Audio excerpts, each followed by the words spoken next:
Gas type, আর এটার মধ্যে flowering টাইপের উপর নির্ভর করে দুইটা ভাগে ভাগ করা হয়েছে। একটা হলো প্লান্ট টাইপ এ, যেটাকে বলা হয় এটাকে হলো বিয়ারিং বা মাদার গাছ, আর একটা হলো পলিনেটর বা plant type B. Plant type B হলো পলিনেটর। তাহলে এই টাইপের ক্ষেত্রে সকালবেলা পুরুষ ফুল, সকালবেলা স্ত্রী ফুল ফুটে। এই টাইপের ক্ষেত্রে সকালবেলা স্ত্রী ফুল ফুটে, এটার ক্ষেত্রে সকালবেলা না পুরুষ ফুল ফুটে।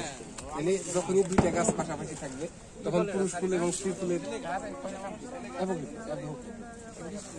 এটা কোনো টেস্ট নাই, কিন্তু খাইলে মানে ক্ষুধা লাগে, বড় হাফ কেজির মতো।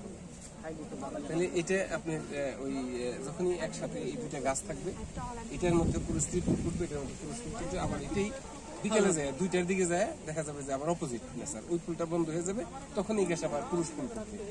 এক গাছে দুইটা টাইমের উপর দুইটা ভিন্ন, আবার এই গাছে তখন স্ত্রী ফুল ফুটবে। স্যার এইটা কি পাতা, এটাও একটু অন্যরকম স্যার, ক্যারেক্টার তো ভিন্ন। এটা গাছ লাগালে দুইটা গাছ, ধরনটা কিরকম, গাছ লাগালে কি দুইটা গাছ লাগাতে হবে? দুই ধরনের গাছ লাগাইতে হবে অবশ্যই। তাহলে এক ধরনের যদি গাছ লাগাতে হবে, দেখা যাবে যে শুধু বিকালে ফুটতেছে শুধু পুরুষ ফুল, আবার সকালে ফুটতেছে স্ত্রী ফুল, তখন পলিনেশন হবে না। সব ভ্যারাইটির ক্ষেত্রে কি একই ফুটছে হবে না। এখন তারপরেও যে হবে না, টোটালি নীল হবে তা না।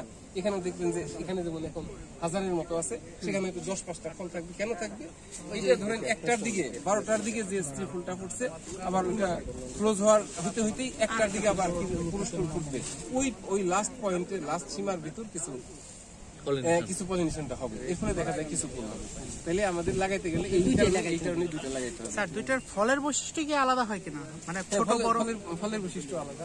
কি ধরনের বৈশিষ্ট্য? ফলটা ধরো এটা একটু ওভাল, যেমন এইটার ক্ষেত্রে ফল পাকতে লাগে তোমার 11 মাস পর্যন্ত লাগে, আর এটা ফল পাকতে লাগে আপনার 6 মাস। এটা জুন জুলাইতে, এটা জুন মাসে থেকে যাবে, এটা দেখা যায় সেপ্টেম্বর অক্টোবরে।